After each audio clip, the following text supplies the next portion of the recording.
We're debating India's path tonight, and I could wrap my argument in one sentence borrowed from the White House. Go to New Delhi and see it for yourself. But I've been given more time than that, so I will tell you what I see. Earlier this week, I was on my way to the Delhi airport. There was a lot of traffic. At one point, the car stopped. On the roadside, I saw two vendors. One was selling fruit, the other was selling coconut water. What caught my attention was not what they were selling, but how they were selling it. Both had a QR code prominently displayed. And every single customer walked up to them, scanned this QR code, and paid for their purchase, every single one of them. To me, this is a picture of today's India. It shows three developments, three of the many developments I shall list out tonight. Number one is financial inclusion. Both the vendors had a bank account linked to their mobile phone. Number two is internet or mobile penetration, what we call digital India. It was 15% 9 years back. It's 48% today. And number three is the airport traffic. It just keeps swelling, even though we are at the receiving end. We see what it shows. From 67 million 9 years back to almost double now. To me, these things signify the path that India is on. The previous speakers have defined the motion well, but in case the evening drinks have kicked in, let me repeat. This House believes Modi's India is on the right path. And how do you determine if the path is right or wrong? You look at numbers, data, surveys, reports. I shall refer to all of these as I make my arguments. But I also want to dwell on something that's more personal, more important, I think, yet unquantifiable. I'm talking about the experience of living in today's India. I have lived in many Indias. The wary India where exciting policies and positions were abandoned. The self-doubting India, where decisions were taken based on global opinion. And today a more confident India where the world comes for leadership and inspiration. You cannot put a premium on that. Indians are more prosperous at home and hence more confident abroad. Let me also tell you what I saw at the airport here in London, at the immigration counter. I saw Indians proudly flaunting their passport, none of the fidgeting or self-doubt of the last century. And if I may add, the immigration officer almost looked impressed. She was either a fan of India or just worried that she was holding up one of Rishi Sunak's relatives. We are proud of what we share with the world. Bollywood, masala chai, yoga, cricket.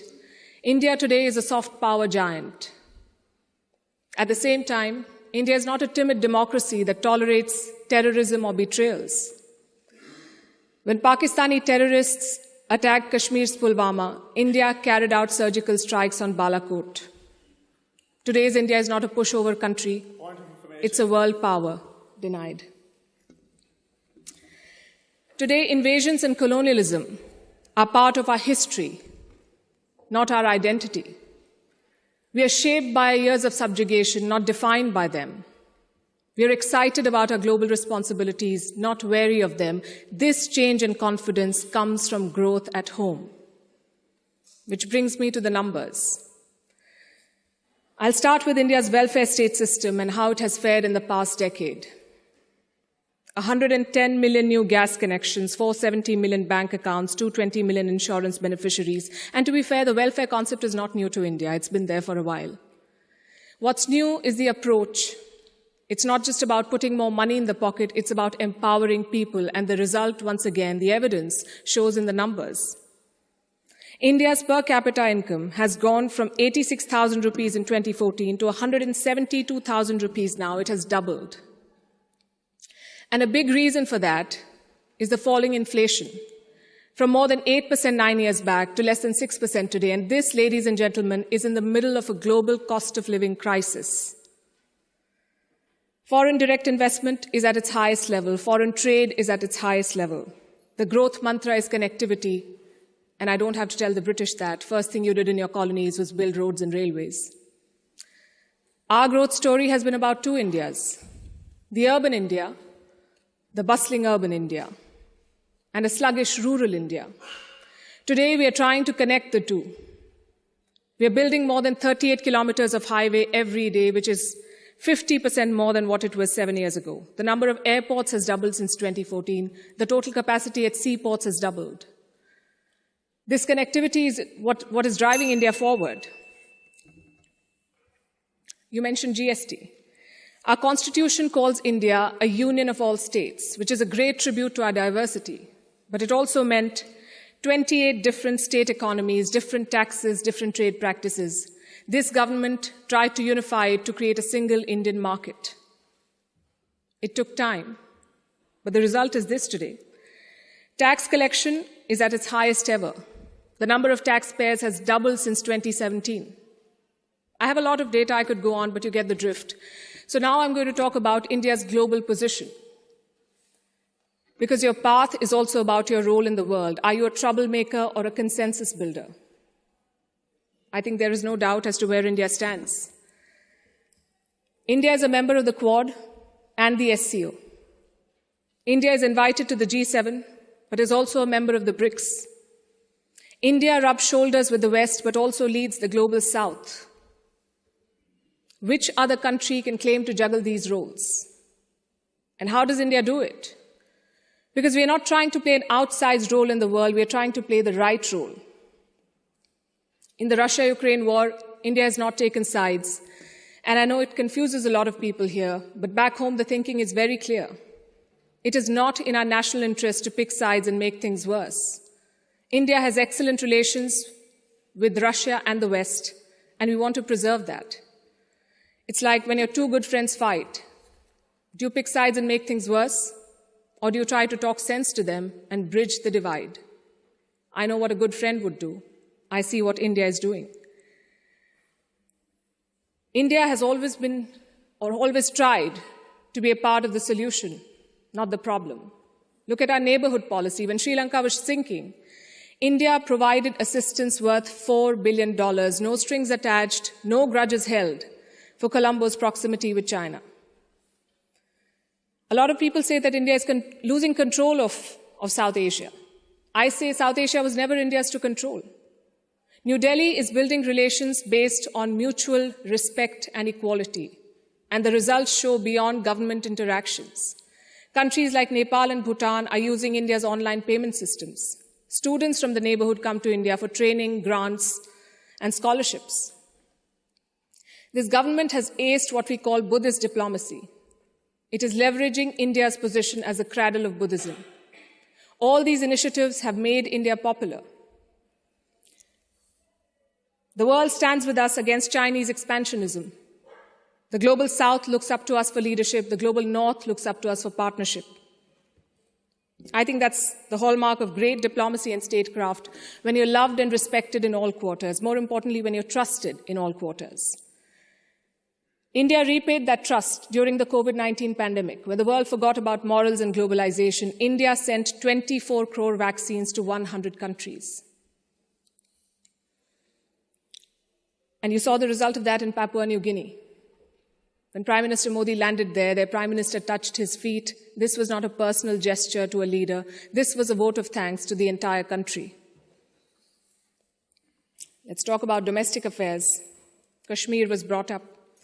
This government abrogated Article 370. Today, Kashmir's economy is doing much better. 1.8 crore tourists visited the valley in the last year. That's the highest ever in Indian history, 1.8 crore.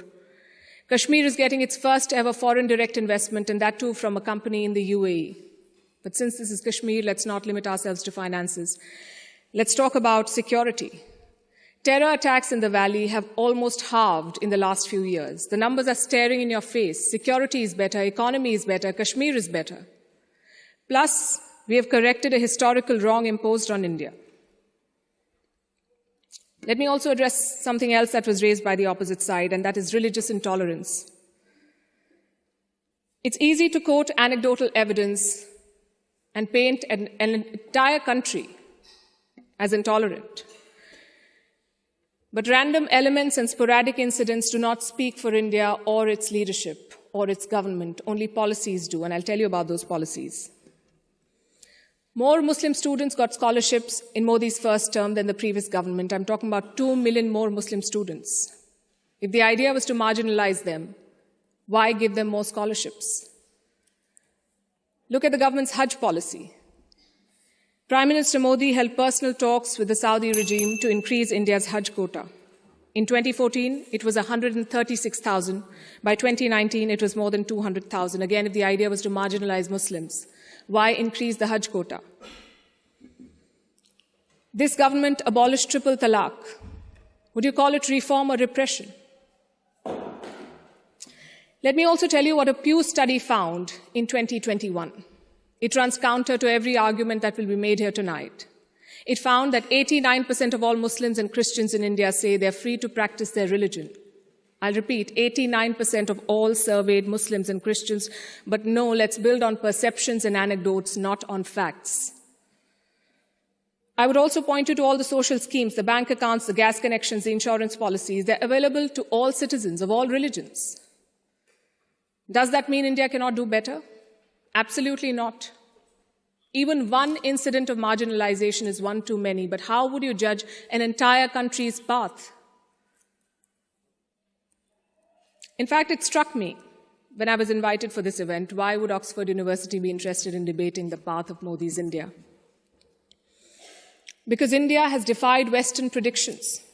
It's the world's largest democracy charting its own course.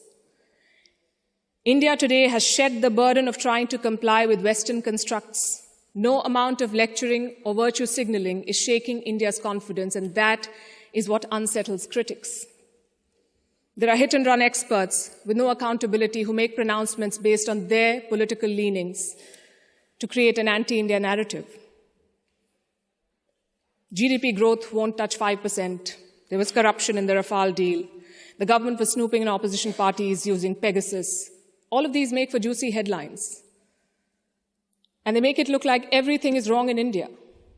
But when a Supreme Court investigation finds no wrongdoing, when India's growth crosses 7%, who is questioning these experts? When an 85% Hindu-majority Karnataka votes out the BJP, is the West then lauding India's secular credentials? You see, to judge a country's path, you have to be able to separate agenda-driven narrative from facts. In conclusion, let me say this. For any country in the world, there is always a wrong path. Enough dictators and autocrats have shown us, but there is no single right path. Britain has its own right path. India has its own right path. As long as democracy is respected, as long as the Constitution is respected, I would say to each their own. It is wrong to judge one country on the parameters of another. And that has been the beauty of India since 2014. We've uplifted 140 million people out of poverty. We did so while conducting free and fair elections, dozens of them. We did so while protesting, debating, and dissenting. And finally, I think the hallmark of a right direction is also public approval. Do the people think you're on the right path? The people of India answered that question in 2019. Thank you.